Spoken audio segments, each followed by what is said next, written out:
So this person has this incredible photo of the Crescent Nebula, but it only got 4 likes. And then you got stuff like this. Wow, that's great. Hey everybody, how you doing?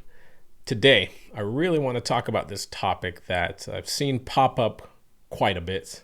And it's a topic that's plagued astrophotographers since the inception of social media. Today, we're talking about internet likes.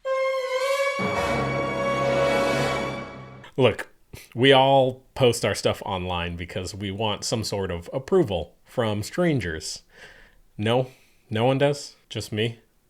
This topic that I'm talking about came about because I saw some astrophotographers complaining about their photos not getting enough reach or engagement on social media, especially when compared to other types of astro photos that are apparently getting much more engagement. This is a topic that is not new at all. This has come up many times before. And this isn't the first time it's going to be talked about. This isn't the last time that people are going to be complaining about this. Today I felt like, let's talk about it. Now I can already hear the pitchforks outside my door. I can hear the fun police knocking. I can see the torches in the horizon coming towards my door telling me that, it's not about Facebook likes or Instagram likes. It's not about internet likes. It's about the process. It's about taking the photos that matters. Look, yes, of course, we've heard it all before. Yes, I agree. That is definitely an important aspect of astrophotography. But I'm going to counter that argument. I'm going to give you a little combo breaker here and tell you that what if, and just hear me out, what if people value different things than you? But for real, some people value things differently than others. Some people value wanting to take the photos and tinker and spend time under the night sky.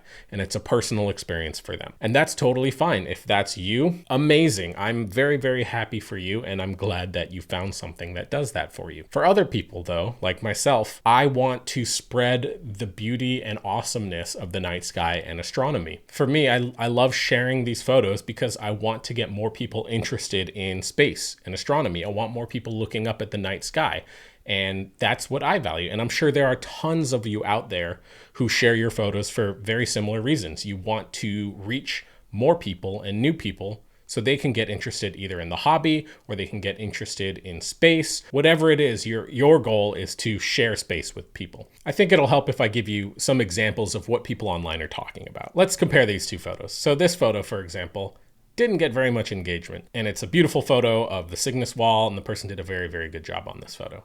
Now, if we compare that to this photo here of Orion taken with a phone, these pictures were taken with a phone camera.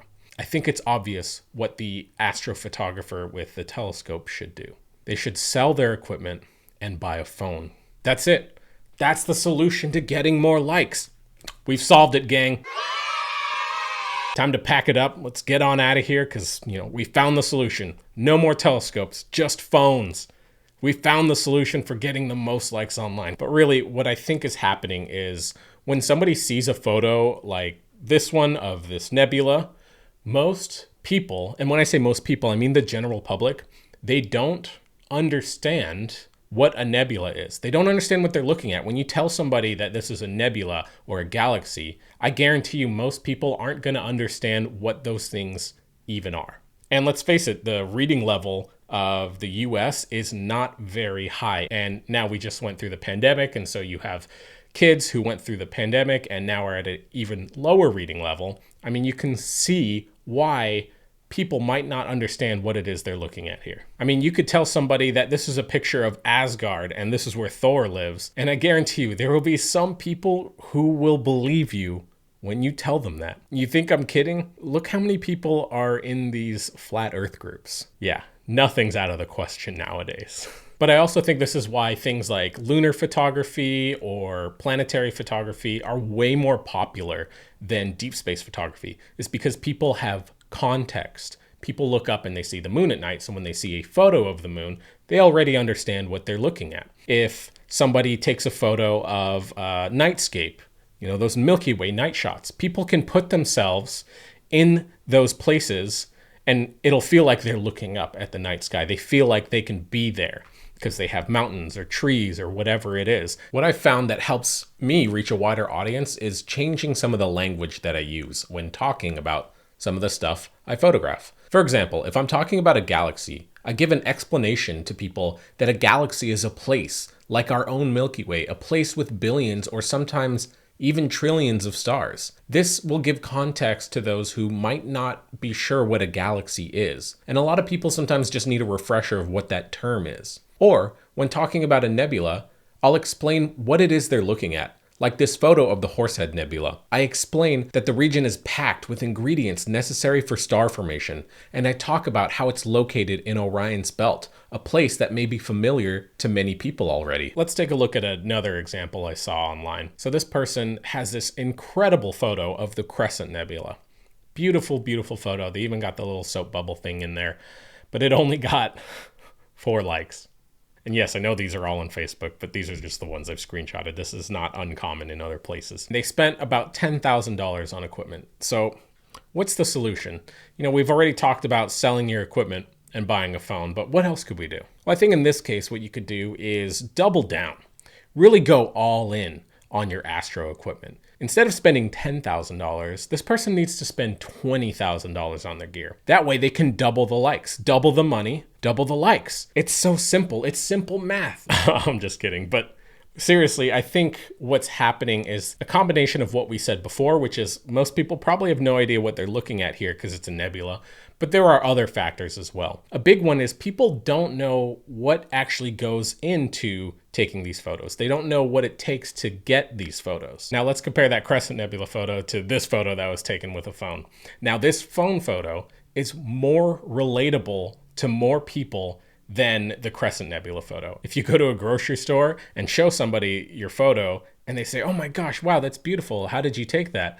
And you start listing off, I used a Red Cat, and I used this automatic focuser, and I used PixInsight, and I used Photoshop, and I did 300 second images in HA. Compared to, I took this with my phone. I mean, that's awesome. Like, people would be like, "Oh my God, wow, that's amazing. I didn't know phones can do that." What I'm trying to say here is that you have to make it relatable for people so they can understand it, because telling people a slew of equipment will make them feel dumb. Tell a story. Tell them what happened while you're imaging. That's what people care about. Don't just share a wiki article of the Horsehead Nebula. Talk about your process. Talk about like what you like about the photo, what you dislike about it. Talk about the challenges that you overcame. Let me give you an example. Here's an image I took of Markarian's chain. And instead of talking about only image specs, what I did was I told a story. I talked about what this image does for me. And I say, it's images like this that make my imagination run wild as I stare at it. How many worlds are in this image? How many have life on them? How many have survived by becoming an interplanetary species, traveling through the cosmos? How many have been erased for eternity by their own faults and follies? And again, I give people context, saying that the full view is an equivalent of 8 full moons across. And then you got stuff like this. People don't know that our deep space photos that we take are taken by everyday people like you or me. Most people are going to assume that they're taken by people with $1 million observatories on mountaintops. By the way, if that's you, please contact me so we can be friends, so I can use your observatory. But that's what most people assume, is that you need expensive equipment, you need a high level degree, you have to have a deep understanding of all this stuff to even begin doing these things. And it's our job to let people know that you don't need expensive equipment to take these photos. You don't need to work for NASA to be able to take these photos. I've gotten this many times, people asking, "Oh, do you work for NASA or some space agency, or do you work in an observatory? Are you a professional astronomer? Do you study this stuff?" Dude, it's astrophotography. Like, we take pictures of the stuff. We're photographers. That's what we do. And again, at the end of the day, it's all about how people can relate to the photos. If they see this really crappy photo of a star, but it says it was taken with a Samsung or an iPhone, people can relate to that. They can say, "Oh, wow, I didn't know you could take photos of stars or planets or the moon with a phone. That's amazing." So what can we do about this? I think the rise of short form content like TikTok or Instagram Reels or YouTube Shorts is actually a blessing in disguise. I know we love the photography aspect and having to share our stuff as a reel or a video type content is a pain in the butt, but it's actually a blessing in disguise, because if the problem is that we can't give context for the things that we're doing, then it makes it harder for people to understand what it is we're actually doing. And the short form content actually gives us the ability to showcase what it is we do. It gives us the ability to show people and give people context. Another thing we can do is draw inspiration from other astrophotographers who are reaching loads of people. Andrew McCarthy is a great example of this. In this image that he posted, he said, "I pointed my telescope at a faint fuzzy smear of light for a week, and it revealed this complex mass of dust and gas. This is called the Flaming Star Nebula, and is an incredible example of how complex yet beautiful space can be." And he does a great job of explaining to a general audience what they're looking at without using overly complicated technical detail. And this is why he does such a great job at reaching a huge audience. Anyways, that's just something I wanted to talk about today. Hopefully it gives you a little info, gives you a little inspiration, and good luck out there in the wild world of social media, battling the algorithms like BattleBots. Good luck, everybody, and hope to see your space photos. Cheers.